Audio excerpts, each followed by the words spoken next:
I even get into the juicy goodness of self-worth and performance, a distinction needs to be made. So we need to make a distinction between self-worth and self-esteem.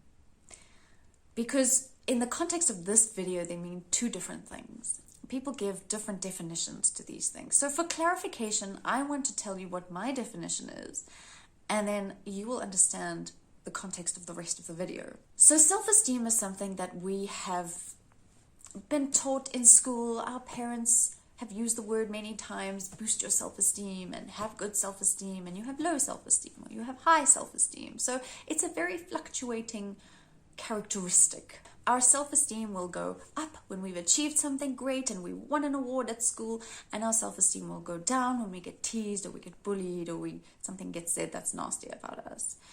Our self-esteem will go up when someone notices us, and our self-esteem will go down when no one notices us. So it's a very, very temperamental thing to deal with, and it's not consistent, and it changes based on how we think people see us and based on how we see ourselves. So it's dangerous to measure yourself based on your self-esteem. You can have very high self-esteem, which is great, but then there's the risk of being egotistical, and you can have very low self-esteem, which I suppose puts us in a kind of a dangerous space in terms of our well-being, where we can be terminally depressed or chronically depressed and have no love for ourselves. I want to talk about self-worth. Self-worth connects to the essence of who we are. It connects to words like love, compassion, belonging, and appreciation.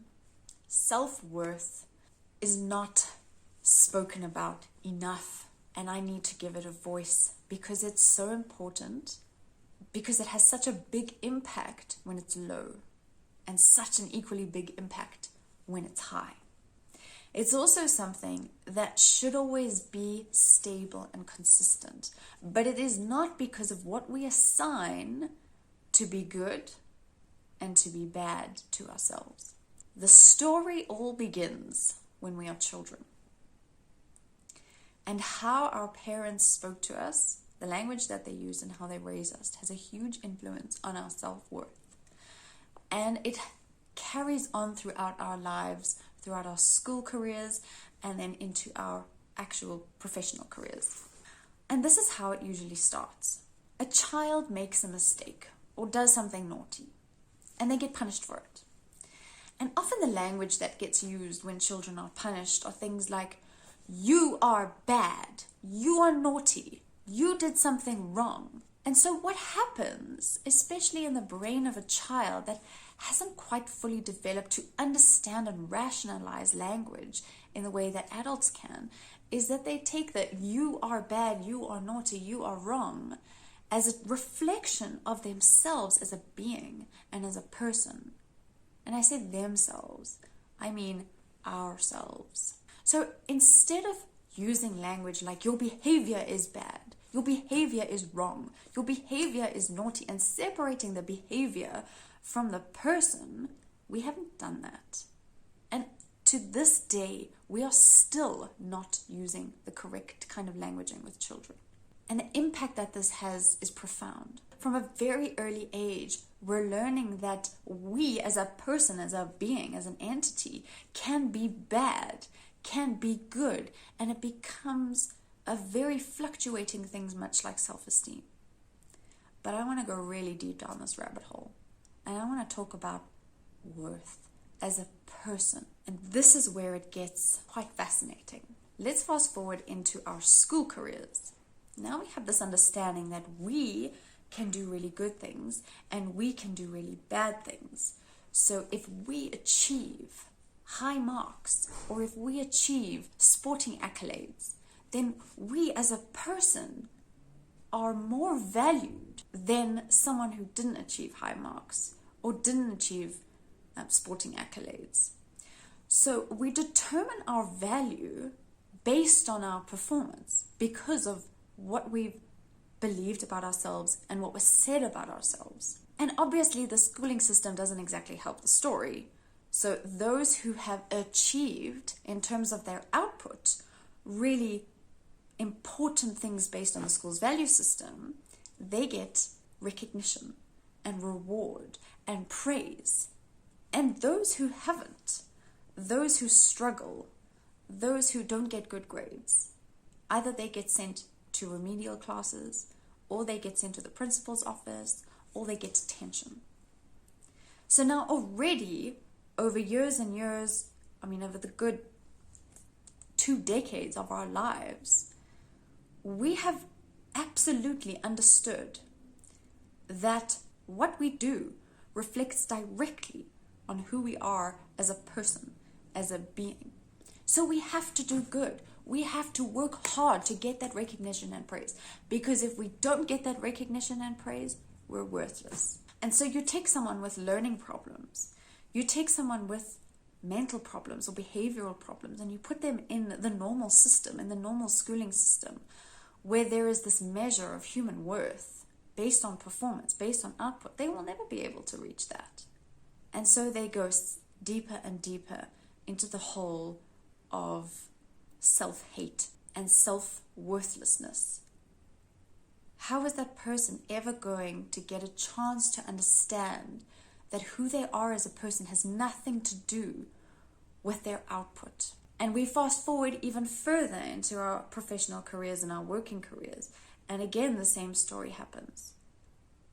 What your output determines your reward. Your output determines whether or not you get a bonus or a good performance review. Your output determines whether or not you are a valuable employee, a valuable person to the company. And if you don't create output because you feel so inadequate, you are an expense to the company. Let me take you back to the beginning and what it should look like. When I had my son, I experienced a very profound awakening during the time that he was a tiny baby until he was about a toddler. And I wrote an article on it, and I have put the link down below in the description section. And the article was titled Love Without Action. And I basically started the article saying, I have this tiny little baby in my arms who's done nothing. He has achieved nothing. He hasn't come out with medals and trophies and certificates. He hasn't won any awards. He hasn't won Nobel Peace Prize. He has literally done nothing. He's come out with no accolades to show for. He has done nothing. Why is it that I love him so much when he's done nothing to earn the love?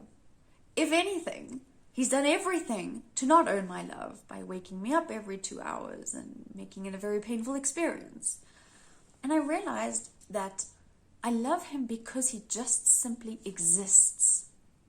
He doesn't have to do anything. For those of you who have children or pets that you just love beyond yourself, you'll know exactly what I'm talking about. They don't have to do anything to make you love them. They just have to be there, and you will love them because they exist.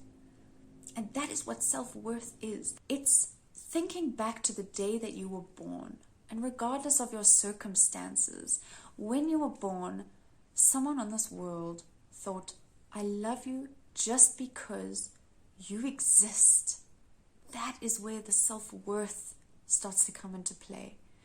And if you have a past where that wasn't the case, then I would definitely suggest that you talk to someone about it, because there is a pattern in your life that's going to repeat by you trying to prove yourself more worthy than others because that wasn't a part of your foundation. So just the mere fact that you are here is enough.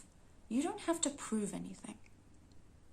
You don't have to outperform anything, overperform, overachieve. You do not have to do that. And if you are doing that, if you have this absolute incessant drive to achieve and to win and to prove yourself, you are fighting and resisting something that you are not aware of. The purpose of life is not to achieve and win and get appraisal.